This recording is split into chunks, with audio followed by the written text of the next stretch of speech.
sukacita boleh lambaikan tanganmu. Kasih tepuk tangan buat Tuhan kita. Sejumlah kita mari semua bangkit berdiri. Sekali lagi kasih tepuk tangan buat Allah kita. Mari kita siapkan hati kita. Kita mau memuji menyembah Tuhan. Mari kita berdoa. Terpujilah Engkau Tuhan. Hati kami melimpah dan ucapan syukur dengan sukacita pagi hari ini. Kami membawa senap hati kami Tuhan. Kami membawa senap hidup kami. Kami rindu meninggikan Engkau. Kami rindu memuji, memuliakan Engkau sebab hanya Engkau yang layak Tuhan.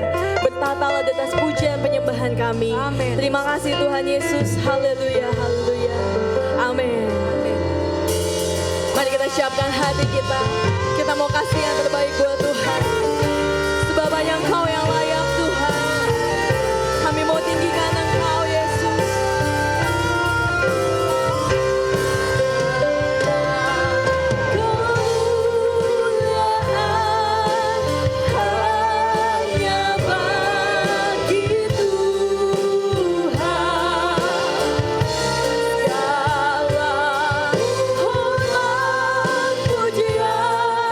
Hanya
Tuhan Yesus. Semua yang bersuka cita sama-sama katakan amin. Kasih tepuk tangan yang paling meriah buat Tuhan kita. Mari berikan pujianmu yang terbaik buat Tuhan, sebab Tuhan sumber sukacita kita.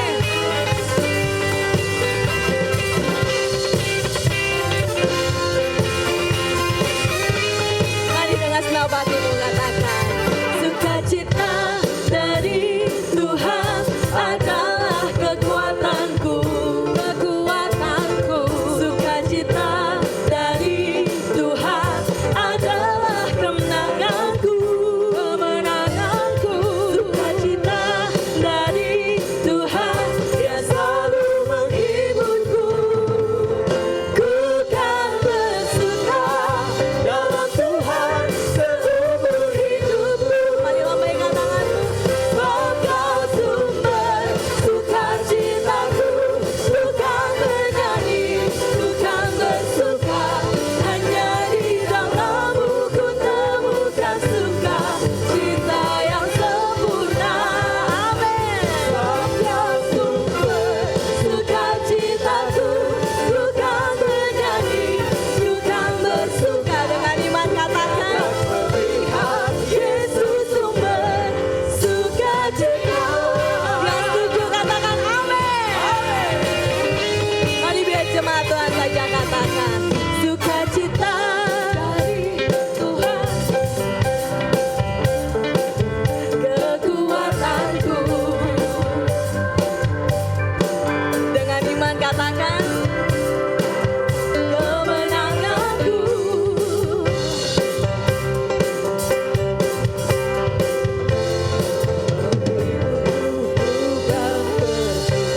Mari angkat tinggi kedua tanganmu, lambaikan, katakan.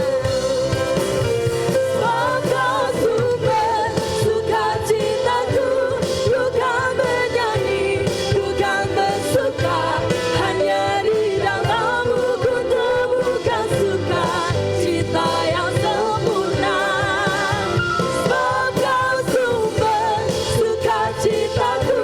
Ku kan bernyanyi, ku kan bersuka. Dunia akan melihat Yesus sumber. Serindu jemaat Tuhan saja katakan. Mari jemaat Tuhan. Kau sumber sukacitaku. Yes.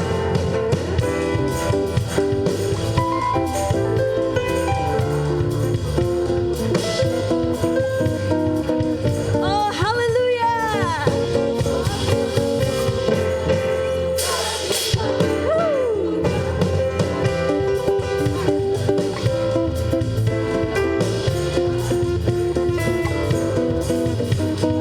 Lagi katakan, sebab Kau sumber sukacitaku. Ku kan bernyanyi, ku kan bersuka. Hanya di dalam-Mu ku temukan sukacita yang sempurna. Sebab Kau sumber sukacitaku.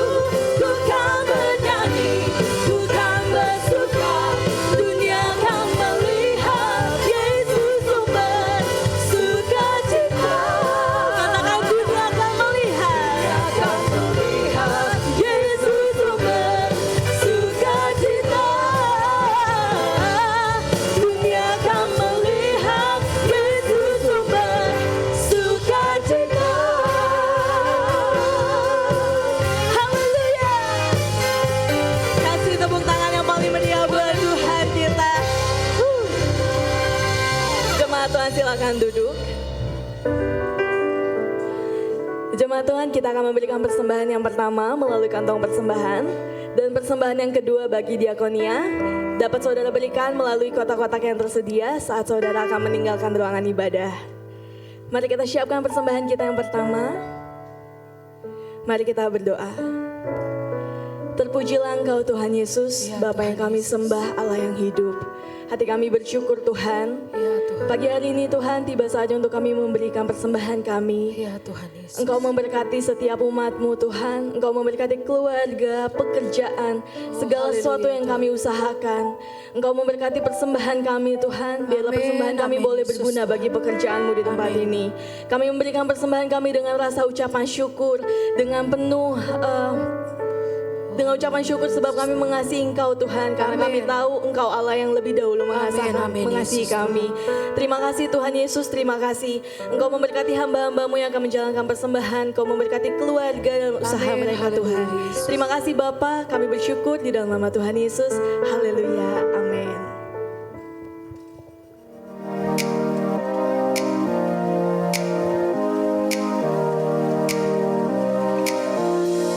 Shalom Jemaat Tuhan, senang sekali berjumpa dengan saudara dalam Sunday Update Minggu 8 Oktober 2023. Informasi ibadah doa malam setiap hari Kamis pukul 7 malam bertempat di gedung gereja, dan untuk ibadah doa puasa hari Jumat pukul 12 siang bertempat di ruang serbaguna.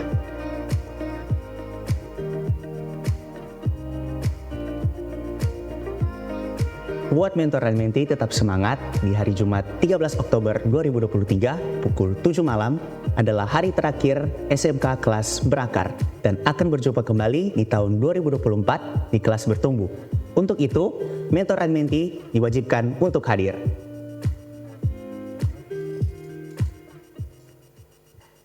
Hai teman-teman Battle Kids, ayo bergabung dalam ibadah Battle Kids setiap hari Minggu. Ibadah Battle Kids dilaksanakan 2 kali, pukul 8 pagi dan pukul 10 pagi. Di Battle Kids ada kelas Joy, Love, Hope, dan Faith. Minggu depan, ibadah Battle Kids akan disertai dengan pengurapan minyak.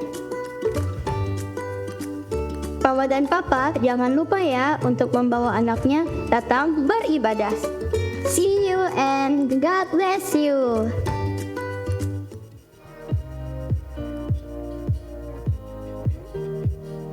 Bagi jemaat Tuhan yang butuh dukungan doa dari hamba-hamba Tuhan, saudara dapat mengambil formulir doa di depan pintu masuk dan mengisinya. Dan formulir doa saudara akan didoakan di Menara Doa.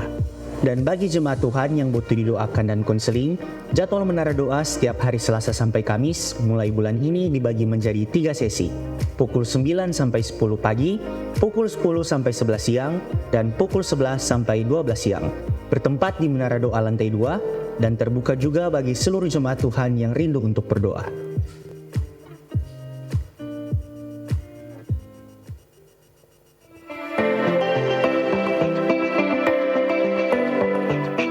Bagi jemaat yang ingin menabur 1 atau 2 kursi pun, gereja sangat berterima kasih. Saudara dapat menghubungi Ibu Pendeta Pratama Katrina Liwando STH atau Ibu Pendeta Pratama Agustina Bumbungan STH.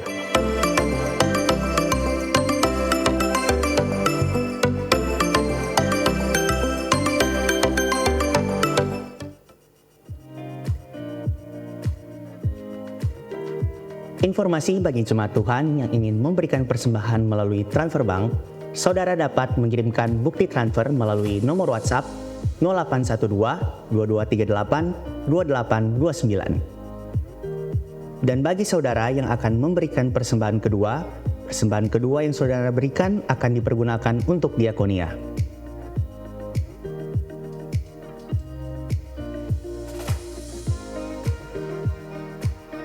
Bagi saudara yang ingin menabur untuk pengembangan gereja, saudara dapat mentransfer di nomor rekening berikut ini. Dan yang ingin memberikan secara tunai, dapat mengambil amplop khusus pembangunan di lobi depan gereja.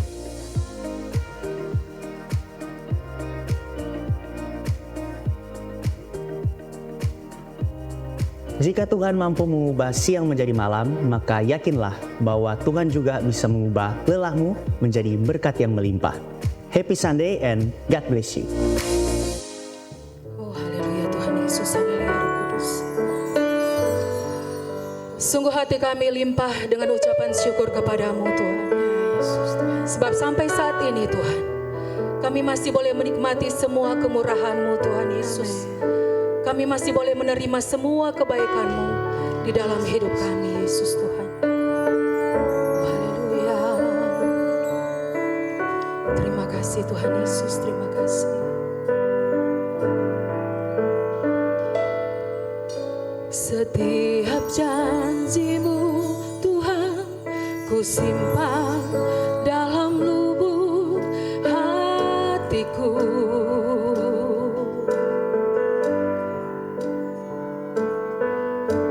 Lewati setiap masalah, tiap tetes air mata dalam hidupku.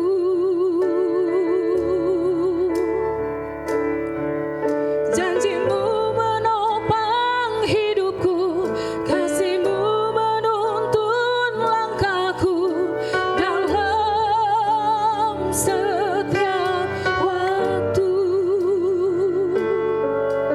Penolongku yang aku percaya. Yang merasakan pertolongan Tuhan, mari kasih tepuk tangan yang terbaik bagi Yesus. Sama-sama nyanyikan. Setiap janji-Mu Tuhan, ku simpan dalam lubuk hati. Oh amin, amin Tuhan Yesus.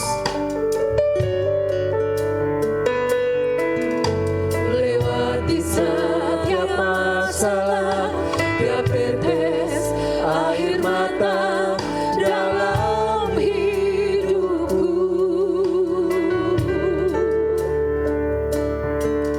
Janji-Mu menopang hidupku, kasih-Mu menuntun langkahku dalam setiap waktu. Penolongku yang aku percaya. Mari dengan imanmu katakan bagi Tuhan Yesus, terima kasih Tuhan. Terima kasih buat kasih setiamu. Penyertaanmu sempurna, janji-Mu tak pernah terlambat menolongku. Amin Terima kasih, ku berterima kasih buat kasih setiamu di dalam hidupku. Mari jemaat Tuhan dengan imanmu nyanyikan pujian ini bagi Yesus. Jemaat nyanyikan. Setiap janji-Mu, kami menyimpan setiap janji-Mu Tuhan di dalam hati kami Yesus.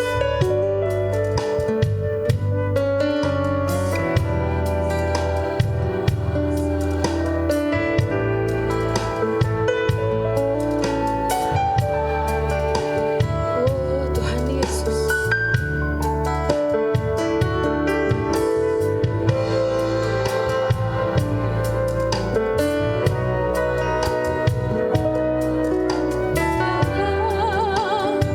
Dalam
hati kami Tuhan Yesus.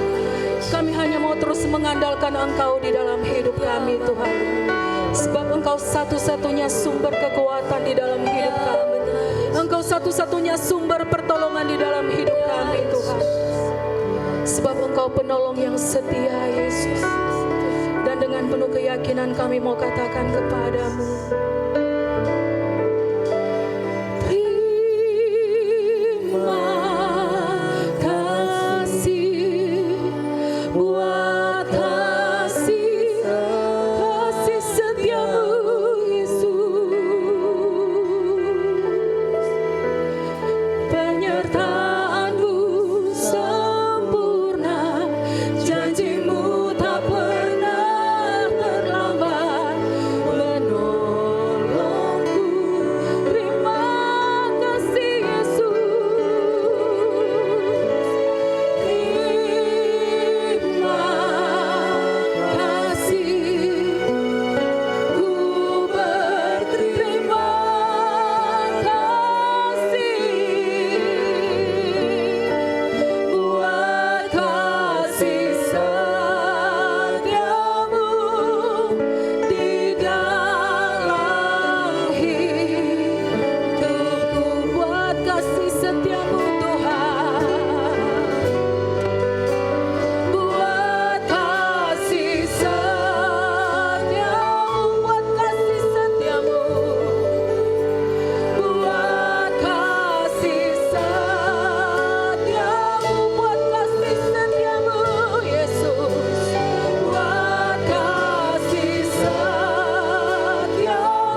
Sepenuhnya hidup kami hanya bagi-Mu Tuhan. Kami mau terus belajar mengandalkan Engkau Tuhan. Engkau penolong yang setia. Ketika Engkau sudah berjanji di dalam hidup kami, Engkau pasti menepatinya Tuhan. Amin. Sesuai dengan waktu-Mu bagi kami Yesus. Haleluya. Kau kekuatanku, Kau penghiburku, Kau tepati semua janji-Mu. Di setiap langkah aku kan berserah, memberikan hidupku bagi-Mu. Lagi katakan dengan iman. Kau kekuatanku, Kau penghiburku. Oh, Kau pasti tepati semua janji-Mu Tuhan. Di setiap langkah aku kan berserah, memberikan hidupku bagi-Mu. Dengan keyakinan katakan bagi Yesus. Kau ada di saat ku perlukan, setia selalu selamanya, selamanya. Kekuatanmu. Dalam hadirat Tuhan jemaat bangkit berdiri. Mari saudara bangkit berdiri. Serukan bagi Tuhan Yesus. Kau tepati janji-Mu Tuhan. Aku kan berserah, memberikan hidupku bagi-Mu. Lagi dengan imanmu katakan. Kau kekuatanku, Kau penghiburku, Kau tepati semua janji-Mu. Di setiap langkah aku kan berserah, memberikan hidupku bagi-Mu. Dengan keyakinan katakan. Kau kekuatanku, Kau penghiburku, Kau tepati semua janji-Mu. Di setiap langkah aku kan berserah, memberikan hidupku bagi-Mu. Memberikan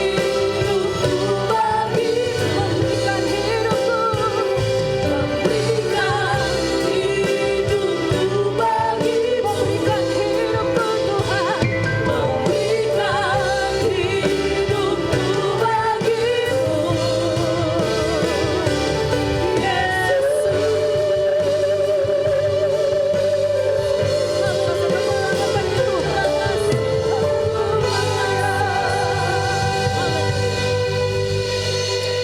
Sungguh kami bersyukur kepadamu Tuhan, Engkau Allah yang luar biasa begitu mengasihi kami. Kami berterima kasih untuk segala kebaikan Tuhan yang Tuhan nyatakan dalam hidup kami. Terima kasih untuk satu minggu yang sudah kami lalui. Kami bersyukur karena kami disertai Tuhan luar biasa. Mengalami banyak masalah, pergumulan, tekanan-tekanan dalam hidup kami. Tapi kalau kami hari ini boleh ada dalam rumah Tuhan, menaikkan ucapan syukur kami kepada Tuhan itu semua karena kasih karunia. Terima kasih Tuhan, terima kasih. Kami sudah membawa pujian penyembahan kami di hadapan Tuhan. Maka saat ini Tuhan kami siapkan hati kami, hidup kami, segenap kehidupan kami ini Tuhan untuk firman-Mu. Kami percaya Tuhan punya rencana yang luar biasa bagi setiap kami yang hadir saat ini Tuhan. Kami mau terus ditumbuhkan iman kami di hadapan Tuhan. Firman-Mu akan menuntun kami untuk berjalan terus dalam kehendak Tuhan. Terima kasih Tuhan, urapan Tuhan bagi hamba-Mu, urapan Tuhan juga bagi semua anak-anak-Mu yang mendengarkan firman-Mu. Di dalam nama Tuhan Yesus, haleluya, sama-sama katakan amin, amin. Sebelum duduk kasih tepuk tangan dulu buat Tuhan Yesus. Puji Tuhan, silakan duduk Bapak Ibu Saudara yang diberkati Tuhan, shalom. Puji nama Tuhan, kita bersyukur karena kembali di hari Minggu ini kita semua bisa dengan tubuh yang sehat diberkati ya. Kita boleh beribadah dan saat ini kita akan mendengarkan firman Tuhan. Saya beri judul firman Tuhan hari ini adalah waspada dengan kompromi. Mari kita akan lihat kebenaran firman Tuhan. Kita buka dulu 1 Korintus pasal 10. Kita akan baca ayat 1 sampai ayat yang ke-6. Dan kemudian kita lompat ayat yang ke-11. Saya akan bacakan buat Bapak Ibu Saudara 1 Korintus pasal 10 ayat 1 sampai ayat yang ke-6 dulu. Judulnya Israel sebagai suatu peringatan. Aku mau supaya kamu mengetahui saudara-saudara bahwa nenek moyang kita semua berada di bawah perlindungan awan dan bahwa mereka semua telah melintasi laut. Untuk menjadi pengikut Musa mereka semua telah dibaptis dalam awan dan dalam laut. Mereka semua makan makanan rohani yang sama dan mereka semua minum minuman rohani yang sama. Sebab mereka minum dari batu karang rohani yang mengikuti mereka dan batu karang itu ialah Kristus. Tetapi sungguh pun demikian Allah tidak berkenan kepada bagian yang terbesar dari mereka karena mereka ditewaskan di padang gurun. Ayat 6 perhatikan. Semuanya itu telah menjadi contoh, semuanya itu telah terjadi sebagai contoh bagi kita. Untuk memperingatkan kita supaya jangan kita menginginkan hal-hal jahat seperti yang telah mereka perbuat. Kita lompat ayat yang ke-11. Semuanya itu telah menimpa mereka sebagai contoh dan dituliskan untuk menjadi peringatan bagi kita yang hidup pada waktu di mana zaman akhir telah tiba. Bapak Ibu saudara yang diberkati Tuhan, perjalanan orang Israel saudara ya, sepanjang mereka mulai mereka dari Mesir, ada di Mesir sampai kemudian mereka keluar dari Mesir dan kemudian mereka berjalan selama 40 tahun di padang gurun sampai mereka kemudian tiba di tanah perjanjian. Saudara dikasih Tuhan, semua itu dengan lengkap ditulis oleh Musa.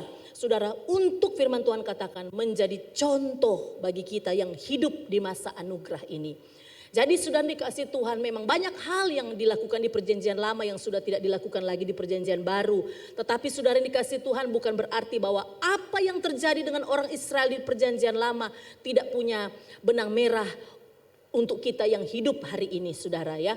Kita masih bisa melihat orang Israel pada masa perjanjian lama sebagai contoh kata firman Tuhan dalam kehidupan kita sebagai orang Israel rohani. Nah saudara dikasih Tuhan Yesus Kristus, mari kita lihat salah satu contoh yang harus kita waspadai saudara adalah kompromi. Saudara yang dikasih Tuhan, ketika Musa diperintahkan oleh Tuhan untuk membawa umat Israel keluar dari Mesir ke tanah perjanjian untuk beribadah kepada Allah, maka kalau kita membaca kitab Keluaran, saudara, yang mulai dari Keluaran pasal 1 dan seterusnya, saudara akan menemukan bahwa ketika Tuhan perintahkan Musa bawa keluar orang Israel dari tanah Mesir, maka Firaun saudara berusaha ya tidak mengizinkan mereka untuk keluar, ya. Tidak mengizinkan mereka untuk memulai perjalanan mereka saudara sebagai bangsa yang merdeka. Firaun tidak mengizinkan. Nah, kemudian saudara dikasih Tuhan, ketika Firaun tidak mengizinkan, maka Tuhan menulahi mereka dengan 10 tulah, ya. Kalau saudara yang dulu di masa sekolah minggu ini biasanya dihafal saudara, ada 10 tulah yang diberikan oleh Tuhan kepada orang-orang Mesir. Nah saudara dikasih Tuhan, sebenarnya ketika Tuhan menulahi ya Mesir dengan 10 tulah, sebenarnya Tuhan sedang menghukum dewa-dewa sembahan dari orang Mesir. Sehingga orang Mesir bisa melihat, Firaun bisa melihat bahwa Yahweh Allah Israel itu adalah Allah yang tidak tertandingi. Adalah Allah yang sungguh sangat berkuasa. Saudara, di situ ada 10, ya ada daftar 10 tulah dengan dewa-dewa mereka saudara yang dihukum oleh Allah. Nah saudara, ini cuma informasi saja, saudara juga bisa googling ini saudara ya. Nah saudara, contohnya ada air menjadi darah, itu kan tulah yang pertama. Saudara, sebenarnya Allah sedang menghukum dewa sungai Nil yang namanya Sobek, begitu saudara ya, dewa Sobek. Ini dewa yang berkuasa di sungai Nil.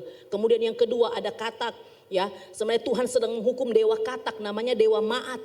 Saudara, ini adalah dewa sesembahan orang Mesir saudara. Kemudian nyamuk dan sebagainya saudara, penyakit sampar, ada dewa Apis Rafis.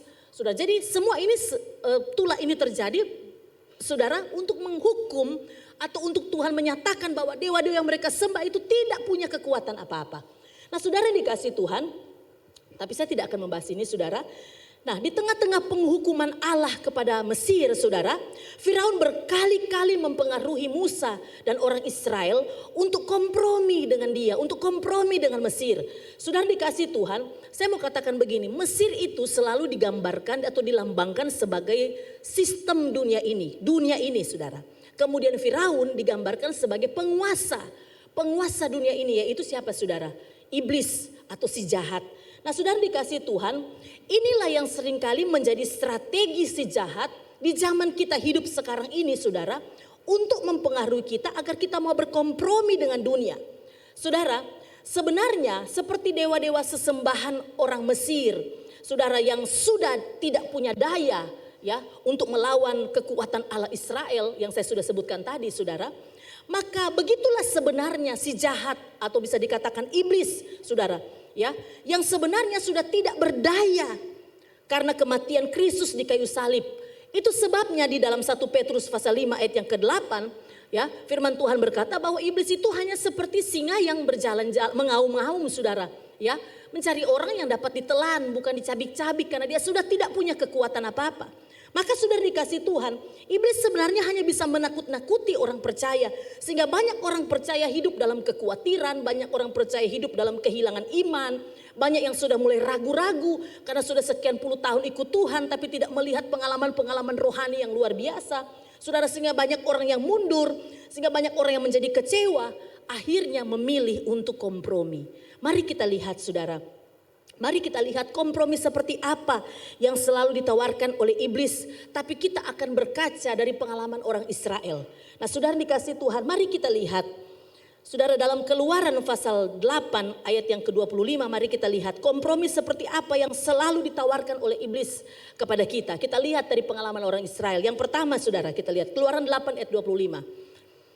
Lalu Firaun memanggil Musa dan Harun, ini setelah beberapa tulah terjadi di tanah Mesir. Setelah tulah terjadi kemudian Firaun memanggil Musa dan Harun serta berkata, pergilah persembahkanlah korban kepada Allahmu di negeri ini. Jadi kamu mau keluar, kamu mau mempersembahkan korban kepada Allahmu silahkan tetapi harus di Mesir. Nah sudah dikasih Tuhan, maka saya menyingkat begini saudara. Kompromi yang pertama adalah kompromi tetap di sini. Gitu saudara ya, tetap di sini. Firaun berkata kamu boleh beribadah, tetapi harus di sini, tidak boleh di tempat lain. Harus di sini, di Mesir. Saudara saya mau katakan begini buat kita semua. Iblis tidak pernah menghalangi seseorang untuk menjadi Kristen. Iblis tidak pernah menghalangi seseorang untuk menjadi orang Kristen. Iblis juga tidak pernah mempersoalkan Anda ke gereja. Tidak masalah buat dia, buat iblis saudara-saudara ke gereja. Mau dari semua ke gereja 1 minggu 1 kali, 1 minggu 3 kali, 10 kali, terserah begitu. Nah saudara dikasih Tuhan, iblis juga tidak pusing atau tidak menghalangi saudara untuk melayani Tuhan. Silahkan kamu boleh terlibat pelayanan, silahkan kamu mengambil bagian dalam pelayanan gereja. Iblis tidak menghalangi saudara. Iblis juga tidak pusing saudara sekolah teologi S2, saudara jadi master teologi, kemudian S3 jadi doktor teologi. Iblis juga tidak ambil pusing tentang itu. Dia tidak masalah jika saudara jadi pendeta sekalipun. Saudara jadi pendeta sekalipun dia tidak masalah buat dia. Bahkan saudara berbahasa roh yang bagaimanapun tidak masalah buat iblis. Yang penting saudara tetap hidup secara duniawi. Saudara dikasih Tuhan, iblis tidak pusing kita menjadi orang Kristen yang model bagaimanapun. Tapi iblis mau, sekalipun saudara sudah jadi orang yang di gereja, sudah kasih persembahan, sudah buat ini untuk Tuhan, sudah melakukan ini. Tetapi kamu harus tetap duniawi. Saudara dikasih Tuhan Yesus Kristus, iblis sering menipu saya dan menipu kita semua dengan pola pikir yang keliru. Silahkan beribadah di gereja, tapi jangan usah terlalu fanatik Silahkan melayani Tuhan tapi tidak usah juga terlalu suci-suci sekali. Kan biar pendeta juga masih manusia gitu kan. Kan biar juga orang Kristen biasa di gereja juga kan. Kalau masih begitu ya bolehlah gitu kan. Nggak usahlah terlalu fanatik kita kan juga belum sempurna begitu. Nah saudara yang dikasih Tuhan. Sehingga banyak orang Kristen mengkompromikan nilai-nilai kebenaran. Kenapa? Karena orang Kristen sering berpikir kalau dia sudah Kristen pasti selamat. Saudara, saya mau katakan begini, firman Tuhan tidak pernah memberikan sebuah pernyataan, tidak pernah mengatakan, ya Alkitab tidak pernah mengatakan bahwa Anda jadi orang Kristen maka Anda pasti selamat. Tidak, saudara. Menjadi orang Kristen itu belum tentu selamat. Oh, kalau begitu saya jadi Kristen ini, kalau begitu saya ini Kristen dari dulu nih, berarti belum selamat. Berarti belum tentu selamat. Ya, belum tentu kita selamat. Saudara, yang pasti selamat adalah orang percaya yang beriman kepada Kristus, yaitu orang yang hidupnya dipimpin oleh Roh Kudus. Setuju, katakan amin. Saudara dikasih Tuhan, menjadi Kristen belum tentu selamat, tapi menjadi orang percaya yang beriman kepada Kristus, yaitu orang yang dipimpin oleh Roh Kudus, itulah yang pasti selamat. Saudara, orang yang percaya beriman kepada Kristus, orang yang dipimpin Roh Kudus bisa gagal, bisa jatuh juga, bisa, saudara. Tapi sudah dikasih Tuhan, ketika dia gagal, ketika dia jatuh, dia pasti bangkit lagi, dia pasti belajar dari kegagalannya, dan dia berjalan di dalam kebenaran. Firman Tuhan berkata, ketika Tuhan mendapati seorang perempuan, ya kemudian dilayani oleh Tuhan Yesus, dan Tuhan Yesus katakan apa? Pergilah dan jangan berbuat dosa lagi. Saudara, kita gagal dalam satu periode hidup kita, dalam satu fase hidup kita, tapi saudara dikasih Tuhan, kita punya kemampuan untuk bangkit kembali dan menjalani kehidupan bersama Kristus dalam tuntunan Roh Kudus. Nah, saudara dikasih Tuhan Yesus Kristus, ketika kita keluar dari Mesir, ya ibarat keluar dari Mesir, dari perbudakan dosa, saudara, menjalani kehidupan kita, ingatlah saudara, bahwa kita tidak lagi serupa dengan dunia ini. Amin, saudara. Kita tidak lagi serupa dengan dunia ini, tetapi kita serupa dengan Kristus. Serupa dengan Kristus, maka itu berarti kita menutup pintu terhadap kompromi apapun. Sehingga ketika saudara bekerja, ketika saudara berumah tangga, ketika saudara bersekolah, berbisnis, bahkan melayani Tuhan, kita melakukannya dalam keserupaan dalam Kristus, bukan dalam keserupaan dengan dunia. Saudara berbisnis ya harus, saudara bekerja ya harus, saudara membangun apapun dalam kehidupan saudara. Tapi ingat, semua itu dilakukan dalam keserupaan dengan Kristus, bukan menjadi serupa dengan dunia. Maka apapun yang kita kerjakan, kita tidak memakai cara dunia, tapi kita menjalaninya dengan nilai-nilai kebenaran. Amin, saudara. Itu yang pertama. Saudara, kita ditawari iblis untuk selalu berkompromi supaya kita tetap menjadi orang yang duniawi, sekalipun kita mungkin sudah jadi orang Kristen atau bahkan sudah melayani Tuhan. Yang kedua, sudah dikasih Tuhan. Mari kita lihat Keluaran pasal 8 ayat 28. Keluaran 8 ayat 28. Lalu kata Firaun, ini setelah tulah berikutnya. Lalu kata Firaun, baik, aku akan membiarkan kamu pergi untuk mempersembahkan korban kepada Tuhan Allahmu di padang gurun. Hanya janganlah kamu pergi terlalu jauh, saudara. Jangan kamu pergi terlalu jauh. Oke, sekarang kamu boleh keluar mempersembahkan korban ibadahmu kepada Tuhan, bukan di Mesir. Tapi ingat, jangan jauh-jauh, dekat-dekat saja. Nah, saudara dikasih Tuhan Yesus Kristus, saya memberi nama kompromi ini adalah kompromi tidak boleh jauh. Tidak boleh jauh. Saudara dikasih Tuhan, selama kita berada di Mesir, sampai kapanpun kita tidak akan pernah menikmati tanah perjanjian. Butuh sebuah tekad yang kuat untuk benar-benar meninggalkan sistem dunia ini. Dan kemudian meninggalkan manusia lama kita dan hidup sebagai manusia baru. Saudara, karena iblis akan berusaha menawarkan kita untuk berkompromi. Jangan jauh-jauh ya. Boleh keluar Mesir tapi jangan jauh, dekat-dekat. Saudara dikasih Tuhan, saya mau katakan begini. Jika iblis tidak bisa membujuk kita untuk tetap duniawi, maka dia akan menipu kita untuk tidak bertekun di dalam Tuhan. Saudara dikasih Tuhan, mungkin saudara berkata, saya orang Kristen, saya tidak ikut cara dunia, saya tidak menipu orang, saya tidak pernah menyusahkan orang, saya baik-baik saja, saya orang Kristen yang tidak pernah jahatin orang, saya orang Kristen yang tidak pernah memanfaatkan orang, saya orang yang selalu, saya orang yang begini, saya orang yang baik, saya tidak melakukan yang jahat. Saudara, tapi saya mau katakan begini, itu masih dalam jangkauan iblis, saudara. Masih bisa terjangkau oleh kekuatan si jahat. Kenapa? Karena sudah dikasih Tuhan, si jahat akan berusaha menahan kita untuk jadi orang Kristen yang pasif.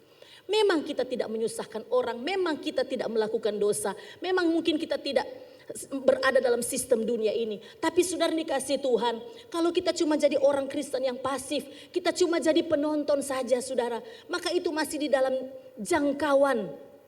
Saudara, masih bisa dijangkau dengan mudah, masih bisa dibuat gagal, dibuat dijatuhkan oleh iblis. Saudara dikasih Tuhan Yesus Kristus, dosa itu sebenarnya bukan hanya tahu yang jahat tetapi melakukan. Dosa itu juga saudara adalah tahu bagaimana berbuat baik tapi tidak melakukan. Amin saudara. Saudara, dosa itu bukan hanya kita tahu itu jahat dan kita lakukan, kita berdosa. Tapi juga firman Tuhan katakan saudara, ya, dalam Yakobus 4 ayat 17 kalau tidak salah saudara, dosa itu juga adalah kita tahu bagaimana berbuat baik dan kita tidak melakukan, itu juga dosa saudara. Nah saudara dikasih Tuhan, dia akan membuat kita menjadi orang Kristen yang setengah-setengah. Wahyu pasal 3 ayat 16, coba lihat Wahyu pasal 3 ayat 16, firman Tuhan katakan, jadi karena engkau suam-suam kuku dan tidak dingin atau panas, saudara, ya orang Kristen pasif, aku akan memuntahkan engkau dari mulutku. Saudara yang dikasih Tuhan Yesus Kristus, orang Kristen yang setengah-setengah, suam-suam kuku dimuntahkan oleh Tuhan. Dalam sebuah cerita dalam Alkitab ditulis seorang yang bernama Demas. Dalam 2 Timotius 4 ayat yang ke-10. Saudara, Demas ini adalah rekan pelayan dari Paulus, ya, teman sekerja, teman pelayanan, ya. Mereka sama-sama pelayan Tuhan. Saudara, dan kemudian apa yang terjadi? Ayat 10 katakan, karena Demas telah mencintai dunia ini dan meninggalkan aku. Saudara, Demas yang tadinya berpartner dalam panggilan hidupnya untuk melayani Tuhan bersama Paulus, tapi kemudian dikatakan dia meninggalkan pelayanannya. Dia mencintai dunia ternyata, saudara. Kenapa? Karena dia tidak pernah pergi jauh meninggalkan kehidupan dunia. Dia dekat-dekat dengan dunia. Walaupun dia mungkin sudah menjadi hamba Tuhan, sudah melayani Tuhan. Saudara dikasih Tuhan Yesus Kristus. Saya mau katakan kepada saudara, orang Kristen setengah-setengah itu akan mudah menyerah. Orang Kristen yang setengah-setengah itu mudah tergiur. Orang Kristen yang setengah-setengah itu saudara, orang Kristen yang pasif itu mudah berbalik dari panggilan Tuhan. Mudah. Saudara, orang Kristen yang setengah-setengah, orang Kristen yang pasif itu ada masalah sedikit bisa mundur, ada masalah sedikit bisa kecewa sama Tuhan, dan itu yang si jahat inginkan. Kamu boleh beribadah, tetapi ingat jangan jauh-jauh dari dunia. Sewaktu-waktu kalau kamu kecewa, kamu tahu baliknya kemana. Sewaktu-waktu kalau kamu merasa Tuhan mengecewakanmu, kalau kamu merasa bahwa apa yang kamu doakan Tuhan tidak jawab, kamu tahu kamu harus kembali kemana. Kamu bisa kembali ke dunia. Saudara, itu kompromi yang kedua. Boleh beribadah tapi tidak boleh jauh-jauh. Boleh jadi orang Kristen melayani Tuhan. Boleh jadi orang baik, boleh jadi orang yang tidak berbuat jahat. Tetapi tetap menjadi orang Kristen yang pasif. Yang ketiga saudara. Keluaran pasal 10 ayat 8 sampai ayat yang ke-11.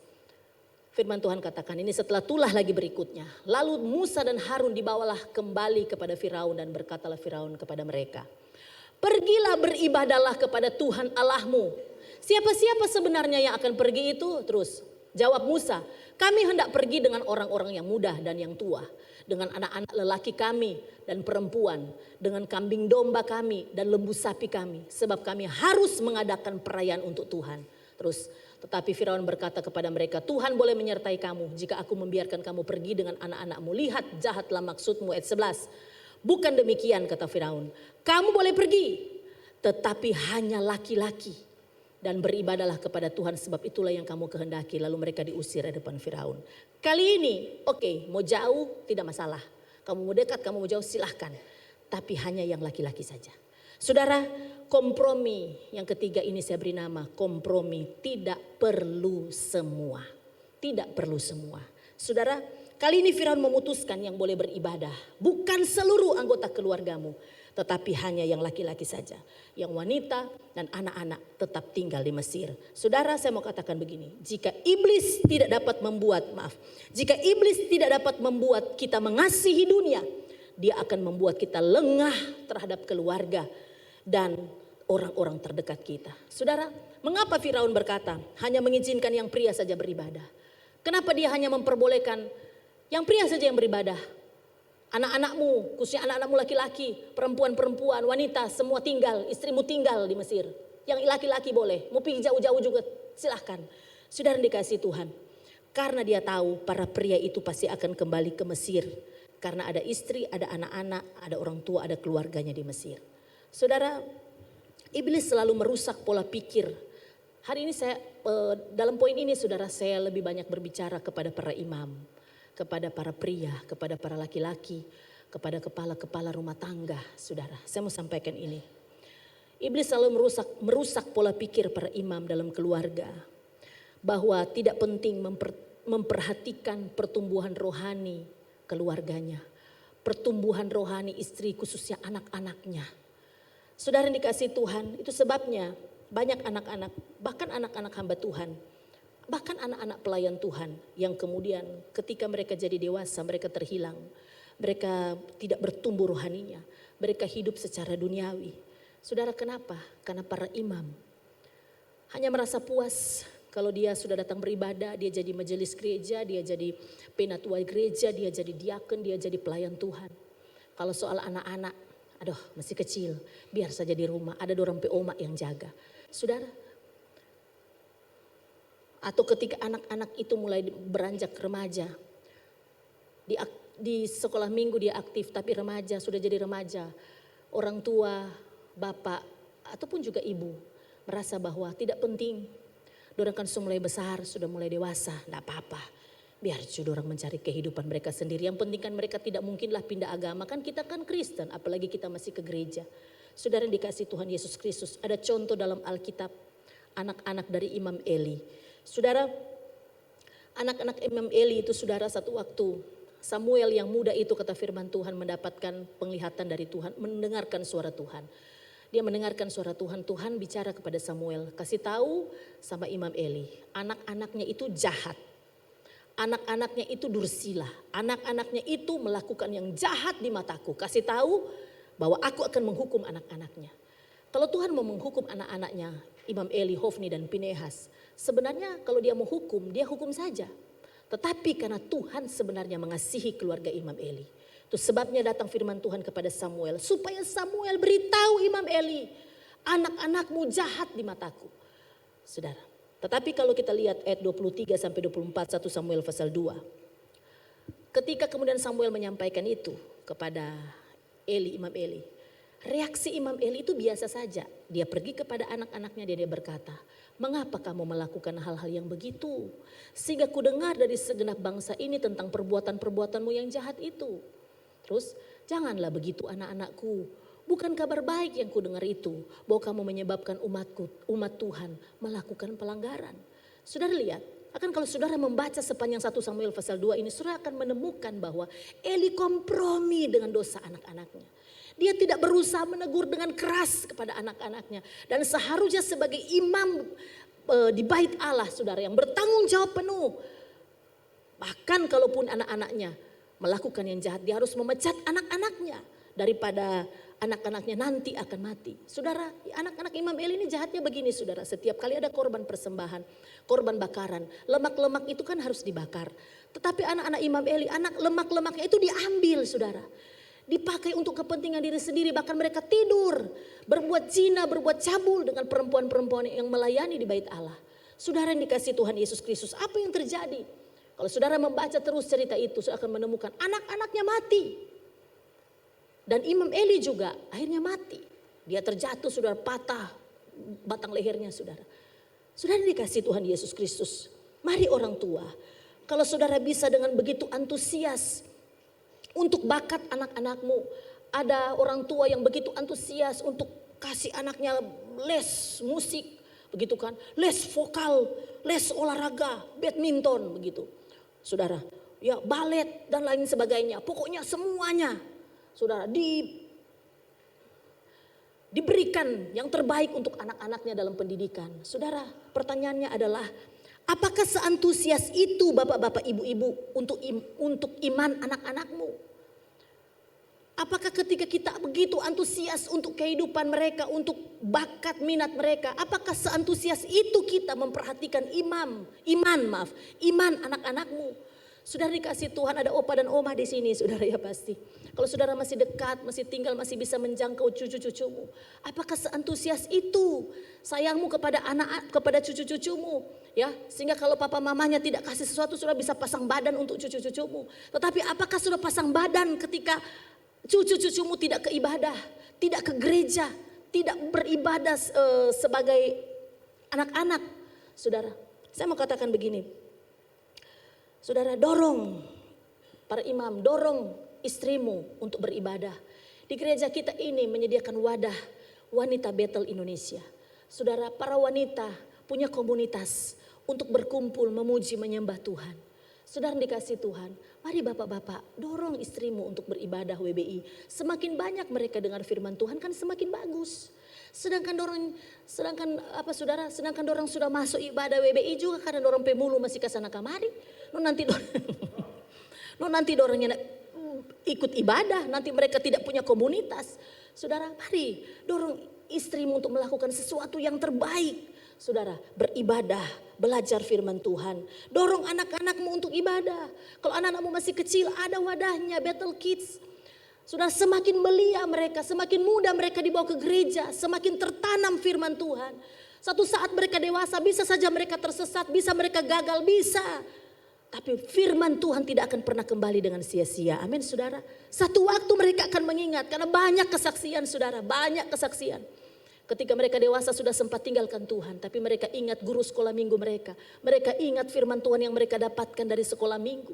Ketika anak-anak mulai remaja, saudara, bawa di sini ada wadahnya.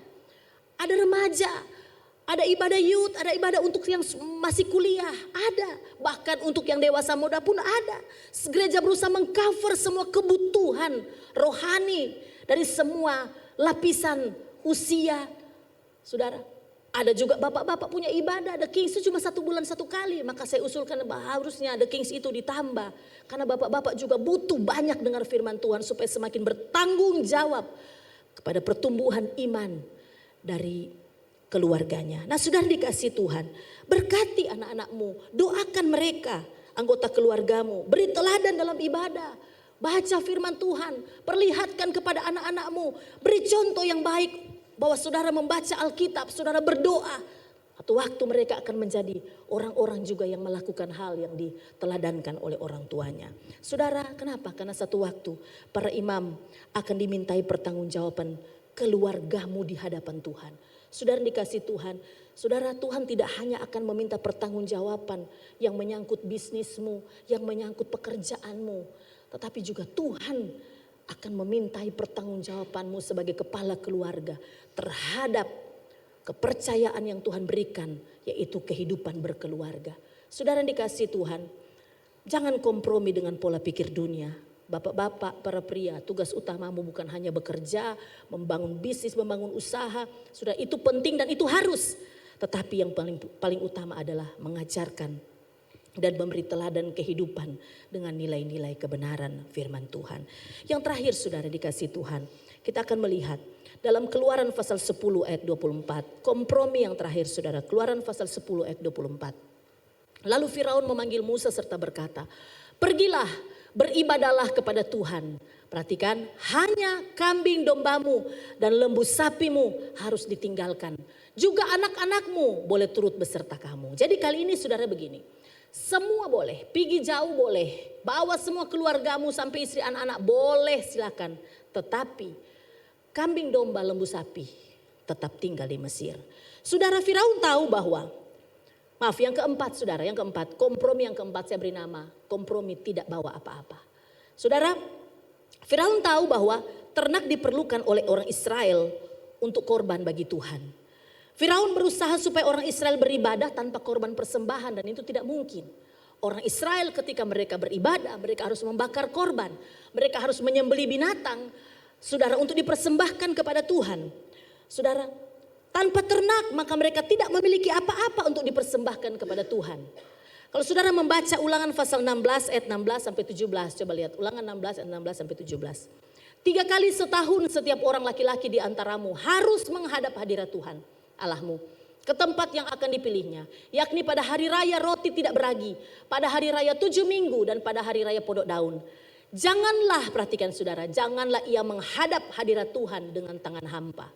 Ayat 17, tetapi masing-masing dengan sekedar persembahan sesuai dengan berkat yang diberikan kepadamu oleh Tuhan Allahmu. Saudara yang dikasihi Tuhan Yesus Kristus, memang perintah ini muncul ya ketika mereka sudah di dalam perjalanan di padang gurun, saudara ya, dalam perjalanan mereka menuju ke tanah Kanaan. Tapi saudara dikasihi Tuhan, paling tidak kita bisa melihat isi hati Allah yang sesungguhnya.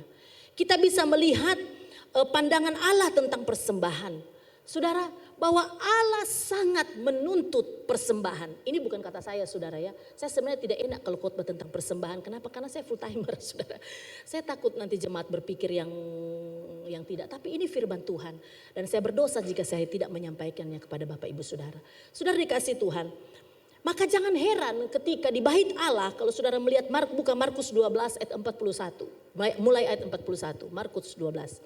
Pada suatu kali Yesus duduk menghadapi peti persembahan. Jadi di bait Allah dia duduk menghadapi peti persembahan. Saudara. Dan memperhatikan bagaimana orang banyak memasukkan uang ke dalam peti itu. Zaman dulu saudara, peti persembahan itu ditaruh di depan. Di depan ruang bait Allah, begitu saudara ya. Kalau sekarang sudah di belakang. Dulu di depan berarti saudara ya. Karena Yesus duduk menghadap peti persembahan. Dan memperhatikan bagaimana orang banyak memasukkan uang ke dalam peti itu. Ingat baik-baik, catat baik-baik, Yesus memperhatikan bagaimana orang banyak memasukkan uang ke dalam peti itu. Banyak orang kaya memberi jumlah yang besar terus. Lalu datanglah seorang janda yang miskin dan ia memasukkan berapa? 2 peser, yaitu 1 duit. Maka dipanggilnya murid-muridnya dan berkata kepada mereka, aku berkata kepadamu, sesungguhnya janda miskin ini memberi lebih banyak daripada semua orang yang memasukkan uang ke dalam peti persembahan. Sebab mereka semua memberi dari kelimpahannya, tetapi janda ini memberi dari kekurangannya, semua yang ada padanya, yaitu seluruh nafkahnya. Sudah dikasih Tuhan Yesus Kristus, Yesus memperhatikan orang-orang yang membawa persembahannya. Sampai kemudian dia melihat ada seorang janda yang membawa 2 peser, yaitu seluruh hidupnya dimasukkan di dalam kotak persembahan. Saudara dikasih Tuhan, dan Tuhan memuji dia. Dia berkata kepada murid-muridnya, dia justru ini yang hebat karena dia memberi dari kekurangan. Saya melihat banyak orang memberi berkantung-kantung uang, tetapi mereka memberi dari kelimpahan. Karena mereka punya banyak duit, maka mereka bawa dan berkantong-kantong. Tapi perempuan ini memberi seluruh nafkahnya. Sudah dikasih Tuhan, maka ini berarti bukan soal besar atau kecil persembahan kita. Tapi persembahan yang terbaik dari kesanggupan kita. Itulah yang dipuji oleh Tuhan. Amin saudara. Persembahan yang terbaik dari kesanggupan kita. Kesanggupan masing-masing orang itu berbeda. Saudara. Berarti kalau dia sanggup memberi yang lebih baik daripada orang lain. Karena dia diberkati. Seperti Ulangan 16 ayat 17 katakan. Menurut berkat yang mereka terima. Saudara. Dan kemudian dia hanya bisa, kemudian dia memberi hanya bahkan orang yang tidak punya apa-apa pun bisa memberi lebih banyak. Maka itu berarti dia belum memberi yang terbaik. Bukan saya yang bilang saudara, tapi firman Tuhan yang menyatakannya. Bukan soal besar atau kecil. Tapi ternyata memberi dari yang terbaik dari kesanggupan kita. Itulah yang dipuji Tuhan. Saudara, maka jangan berkompromi dengan sikap hati yang memandang rendah persembahan. Saudara dikasih Tuhan, ada orang yang memandang rendah persembahan. Saudara, dia punya banyak, dia diberkati Tuhan luar biasa. Dia sehat, anak-anaknya baik, semuanya baik. Tetapi dia seringkali memandang rendah soal persembahan. Saudara, kalau dia belanja hal-hal yang sebenarnya tidak penting itu, dia bisa lakukan dengan baik, dengan terbaik. Tapi hari ini kita belajar saudara, bahwa Tuhan juga memperhatikan setiap persembahan anak-anaknya. Saudara dikasih Tuhan Yesus Kristus, berilah yang terbaik. Apa yang harus kita beri kepada Tuhan? Yang pertama, berikan ucapan syukurmu. Itu penting. 1 Tesalonika pasal 5 ayat 18, firman Tuhan berkata, mengucap syukurlah dalam segala hal, itulah yang dikehendaki Allah dalam Kristus Yesus. Mengucap syukur. Saudara, itu yang harus kita bawa. Ketika kita datang beribadah, bawa ucapan syukurmu. Saudara, tidak usah bawa persoalan-persoalanmu. Datang di gereja cuma pikirkan persoalan hidup, beban hidup. Dan kemudian kita kehilangan pemberian ucapan syukur kepada Tuhan. Saudara, mau banyak uang, mau banyak proyek, mau banyak untung, banyak omset, atau tidak punya uang, tidak punya untung, tidak punya omset, saudara, mengucap syukur. Amin, saudara, harus kita lakukan itu. Karena firman Tuhan katakan itulah yang dikehendaki Allah kepada setiap orang, saudara. Dan yang kedua apa, saudara? Korban syukur. Kita membawa ucapan syukur dan kita juga membawa korban syukur. Firman Tuhan tadi katakan kalau engkau datang dalam hadirat Tuhan jangan dengan tangan hampa. Kita harus bawa korban syukur kita.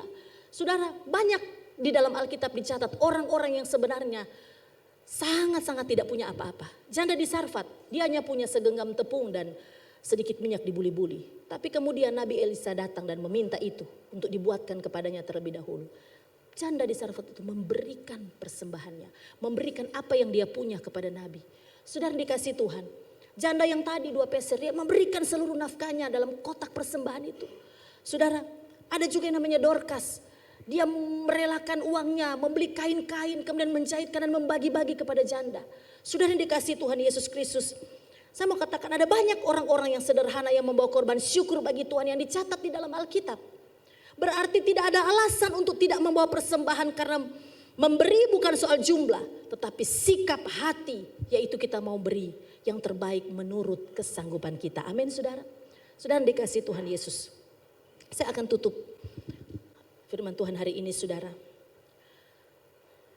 Dunia tempat kita tinggal ini, bangsa tempat kita tinggal ini, saudara, kota yang kita tinggal ini, saudara, akan selalu menawarkan begitu banyak hal untuk bisa kita kompromi. Kita sedang berada di satu masa yang penuh dengan kompromi. Saya membaca dalam sebuah tulisan, saudara, ada di Indonesia, di satu daerah yang intoleran, yang sangat intoleran. Di situ ada seorang anak muda, wanita yang sekolah, saudara, dari SD, SMP, SMA, dia selalu dibully karena dia satu-satunya yang beragama Kristen di sekolah itu. Dia selalu dibully. Kenapa? Karena dia tidak pakai penutup kepala. Semua yang sekolah di situ pakai penutup kepala karena memang mayoritas mereka. Saudara, kemudian dia selalu dibully. Bahkan ada yang dipuji-puji dia. Kamu cantik loh kalau kamu pakai penutup kepala. Atau ada juga yang menghina dia. Kamu tidak pakai penutup kepala. Kamu itu kafir dan sebagainya. Dia rasakan itu SD, SMP, SMA.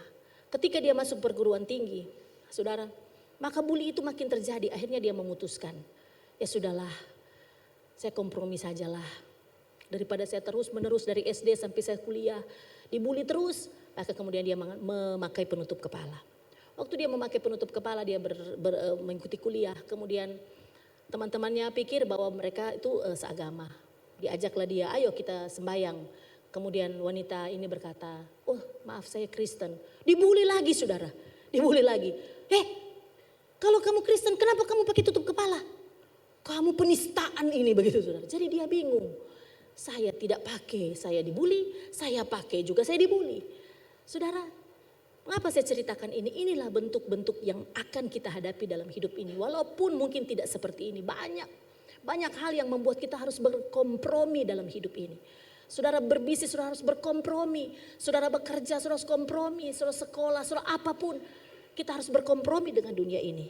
Efesus 6 ayat 12 berkata, perjuangan kita bukan melawan darah dan daging, tapi lawan pemerintah-pemerintah. Ini bukan pemerintah negara Republik Indonesia, tapi pemerintah-pemerintah ini iblis, saudara. Melawan penguasa-penguasa, melawan penghulu-penghulu dunia yang gelap ini, melawan roh-roh jahat di udara. Saudara, ini adalah bentuk perjuangan kita, bukan melawan darah dan daging. Dan di hari-hari terakhir ini iblis dan pengikut-pengikutnya akan banyak menipu orang percaya dengan banyak strategi untuk bisa kita kompromi. Maka sudah dikasih Tuhan, mari terus kita mengandalkan Tuhan. Mari sudah dikasih Tuhan kita hidup belajar firman Tuhan. Karena hanya orang arif dan bijaksana, orang yang mengerti kehendak Tuhan, yang mengerti isi hati Tuhan, yang hidupnya selalu berpaut kepada Kristus, yang tidak akan pernah kompromi. Amin, saudara. Kalau hidupmu berpaut kepada Kristus, kita tidak akan pernah kompromi. Walaupun harga yang harus dibayar itu mahal. Walaupun saudara harus membayar harga yang mahal. Tapi saudara tidak akan mudah berkompromi dengan dunia ini. Amin, saudara. Kiranya firman Tuhan menjadi kekuatan buat kita. Mari kita tunduk kepala, kita berdoa. Bapa, kami bersyukur. Kami sungguh bersyukur kepadamu untuk firman Tuhan. Di tengah-tengah kerasnya kehidupan kami di dunia ini. Sebagai orang percaya yang kadang terhimpit dengan begitu banyak sistem dunia yang bisa menghancurkan iman kami. Tapi kami percaya kami tidak sendiri, kami punya kuasa Tuhan yang luar biasa. Kami punya Roh Kudus yang selalu menuntun hidup kami untuk selalu berjalan dalam kehendak Tuhan, walaupun kami harus membayar harga yang mahal dalam hidup ini. Kami mau tetap belajar untuk selalu berjalan di dalam kebenaran firman-Mu Tuhan. Mampukan kami Tuhan. Kami berinteraksi dengan banyak orang, kami berinteraksi dengan banyak hal dalam dunia ini. Tapi kami tahu kami tidak boleh serupa dengan dunia. Kami dipanggil untuk menjadi serupa dengan Kristus. Maka Tuhan pasti akan menolong kami. Roh Kudus akan tolong kami menyertai kami. Sehingga kami selalu dapat memberi yang terbaik dari hidup kami. Bagi keluarga kami Tuhan. Dalam segenap kehidupan kami Tuhan. Kami bisa kasih yang terbaik untuk kemuliaan. Terpujilah nama Tuhan. Kami mengucap syukur dalam nama Tuhan Yesus. Haleluya. Amin. Amin. Kasih tepuk tangan bagi Tuhan Yesus. Kita akan akhiri ibadah kita. Mari saya undang jemaat bangkit berdiri. Mari saudara bangkit berdiri. Sekali lagi kita beri tepuk tangan yang terbaik bagi Tuhan. Haleluya. Yesus kau kebenaran yang menyelamatkanku. Kau memberikanku hidup dan pengharapan.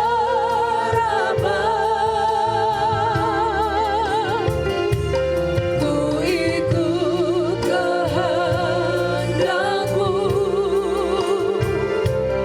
Ku perlu anugerahmu. Ku nyatakan janjiku kepadamu.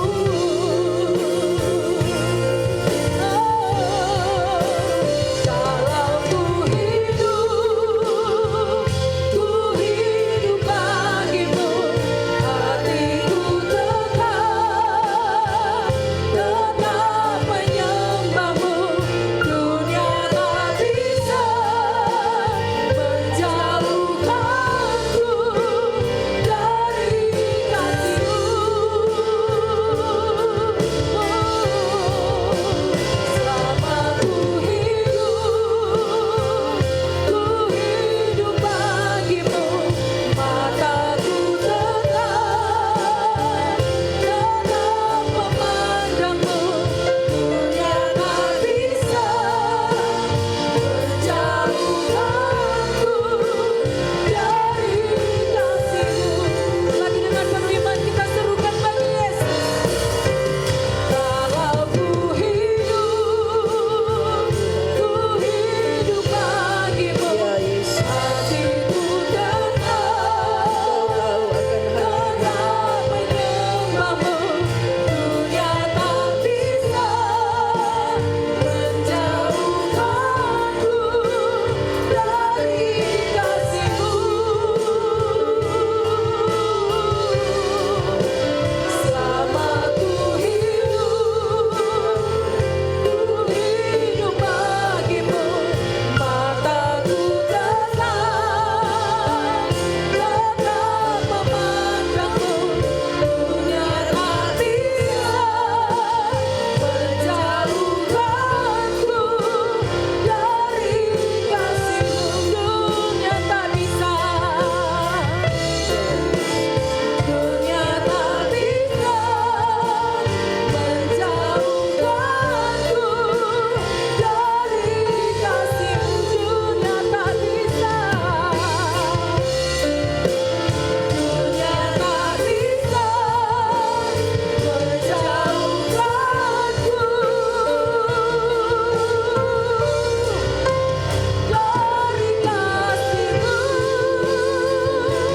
Tepuk tangan yang terbaik bagi Tuhan.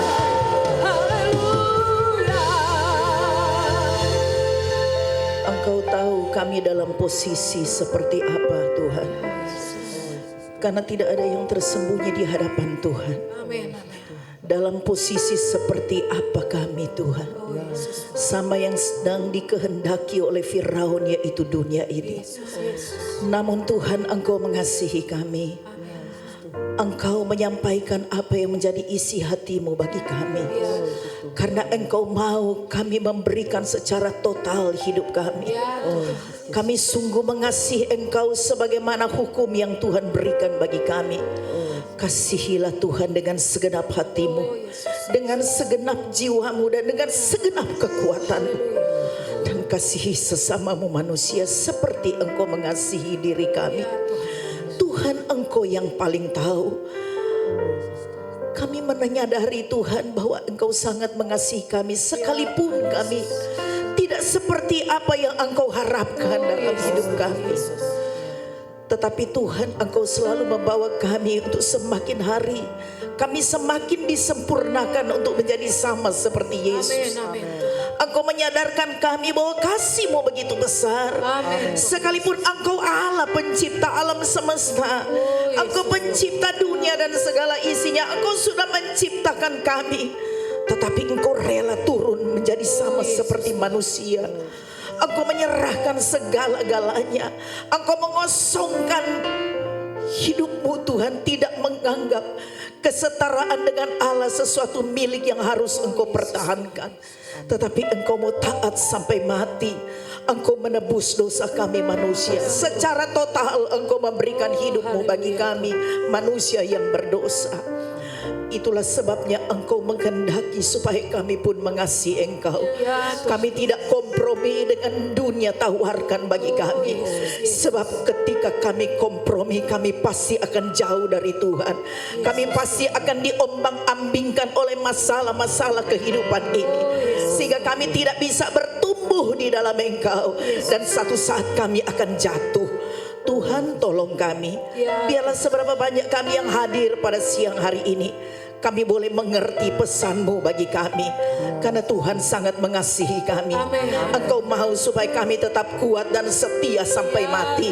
Apapun yang Tuhan izinkan dalam hidup kami akan berdiri teguh di dalam iman kami kepada Tuhan. Kami tidak akan kompromi dengan apapun, tetapi kami mau setia dan mengasihi Tuhan. Kami memiliki sikap hati yang tahu bersyukur, karena apa yang Tuhan berikan bagi kami tidak mungkin dan mustahil untuk kami bisa membalasnya. Itulah sebabnya Tuhan, tolong kami. Biarlah Roh Kudus akan menerangkan lebih jauh dalam hidup kami pribadi lepas pribadi. Karena Tuhan, hidup kami ada di dalam tangan Tuhan. Tuhan yang sudah menyelamatkan kami. Tuhan juga yang bertanggung jawab atas hidup kami. Seharusnya kami tidak perlu khawatir, karena hidup kami ada di dalam tangan Tuhan yang Maha Kuasa. Inilah kami Tuhan. Kuduskan kami selalu ya Roh Kudus, agar kami selalu dapat terus berkenan di hadapan Tuhan. Dan kami akan bertumbuh untuk menjadi sama seperti Kristus. Terima kasih Tuhan, kami yakin dan percaya seberapa banyak kami yang hadir pada siang hari ini tidak ada seorang pun yang terlewatkan. Semua kami sudah diberkati, sudah dilawat dan dijamah oleh Tuhan. Dalam nama Yesus, terima kasih Bapa di surga. Berkati hamba-Mu yang Tuhan sudah pakai untuk menyampaikan kebenaran firman-Mu.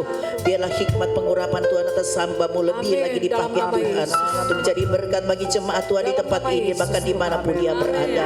Berkati juga para hamba-hamba Tuhan yang selalu setia melayani Tuhan. Kami yakin dan percaya itulah yang menjadi kehendak-Mu bagi kami, untuk kami dapat berbuat yang terbaik bagi Tuhan. Sebab Engkau telah berbuat yang sangat baik, terlalu baik dalam hidup kami. Terima kasih Bapa di surga. Berkati tangan-tangan yang sudah memberikan persembahan untuk pekerjaan Tuhan di tempat ini. Tuhan tahu hati mereka yang memberi dengan sukacita, oleh karena mereka mengasihi Tuhan dan mengenal akan isi hati-Mu bagi mereka. Tuhan tolong, kami sadar apa yang kami berikan kepada Tuhan tidaklah sebanding dengan apa yang Tuhan sudah berikan bagi kami. Tetapi Tuhan, kami rindu untuk kami memberi yang terbaik bagi kemuliaan Tuhan. Bapa di surga, terima kasih. Saat ini juga hamba berdoa untuk saudara-saudara kami yang mungkin saja berhari ulang tahun pada minggu ini dan juga hari ini. Tuhan tahu siapa-siapa mereka, hamba berdoa. Biarlah mereka sadar bahwa hidup yang masih Tuhan berikan bagi mereka adalah anugerah Tuhan. Amin, Yang amin. mereka tidak akan sia-siakan. Tuhan Engkau berkati mereka. Mungkin juga ada di antara keluarga-keluarga yang merayakan ulang tahun pernikahan. Hamba berdoa. Tuhan Yesus. Biarlah rumah-rumah tangga mereka diberkati oleh Tuhan. nama Yesus. Mereka memiliki sikap hati yang benar. Dan kami percaya Tuhan tahu memberi yang terbaik. Tuhan melimpahkan kasih karunia-Mu kepada mereka. Anak cucu mereka diberkati oleh Tuhan. Dan generasi mereka akan menjadi generasi yang diberkati oleh Tuhan. Terima kasih banyak Bapa di surga. Kami juga bersatu hati, kami serahkan akan bangsa negara kami. Kami serahkan pemerintah kami serahkan Indonesia. Di dalam nama Yesus, Indonesia selalu ada di hati Tuhan. Ada di pikiran dan di rencana Tuhan. Berkati kota kami, kota Palu Tuhan. Berkati Sulawesi Tengah. Kami selalu berdoa. Biarlah kami Tuhan umat-Mu selalu dapat bebas untuk beribadah. Injil-Mu akan bebas diberitakan di seluruh tanah air kami sampai di pelosok-pelosoknya. Bapa di surga, sebagaimana Tuhan sudah berkati kami siang hari ini dan juga tadi pagi, berkati juga ibadah yang ketiga dan keempat. Biarlah seluruh jemaat Tuhan pun akan terus diberkati dengan berkat-berkat rohani, terus bertumbuh dalam iman dan pengenalan akan Engkau dengan benar. Kemuliaan, kehormatan hanya bagi Tuhan Yesus. Mari saudara angkat tanganmu. Mari sekali lagi kita bersyukur. Kita berterima kasih buat segala berkat.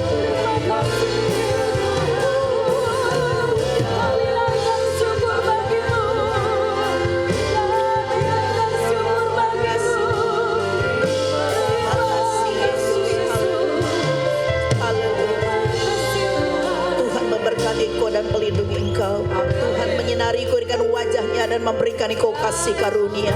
Tuhan menghadapkan wajahnya kepadamu dan memberikan engkau damai sejahtera. Sebab itu saudaraku yang dikasihi oleh Tuhan Yesus, marilah kita pulang bersama-sama dengan berkat rahmat dari Allah Bapa, yaitu di dalam nama Tuhan kita Yesus Kristus.